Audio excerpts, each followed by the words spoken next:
বাবা তুমি একটা কাজ করো না, স্বামী ভাইকে কল করে গ্রামে আসতে বলো না। স্বামী ভাইকে দেখলে হয়তো মামার শরীরটা একটু ভালো লাগবে। আচ্ছা ঠিক আছে, আমি কথা বলছি। যত যাই বল, তোর তো এমন একটা সংসার আছে, 2 দিন পর তুই বাপ হবি। ওই সামান্য টাকায় কি সংসার চলে? ফুফা কল করছে। ফুফা আসসালামু আলাইকুম। ওয়ালাইকুম সালাম। শোনো, তোমার আব্বা যে অসুস্থ সেটা জানো? জি হ্যাঁ, ওনার শরীরটা বেশ খারাপ। তোমার কথা বলছে বারবার, তোমাকে দেখতে যাচ্ছে। আমার মনে হয় তোমার একবার আসা উচিত। কি হয়েছে আবার? স্ট্রোক করেছে। শরীরের অবস্থা কিন্তু ভালো না। তুমি দেখো আসতে পারো কিনা।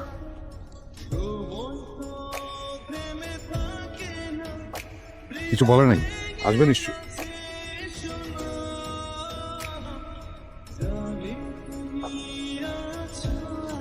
ও তোমার মন খারাপ নাকি? না, ও আচ্ছা ঠিক আছে। একটা কথা, এই ফুপু তুমি সত্যি অনেক ভালো একটা ফুপু। তাই নাকি? মানুষ ভালো খারাপ ফুপু খালা দিয়ে হয় না। যে মানুষ ভালো সে ভালোই, আর যে খারাপ সে খারাপ।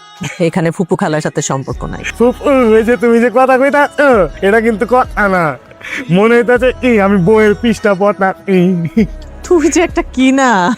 দিন শেষে আমার ফুপু সত্যি সেরা, ঠিক আছে?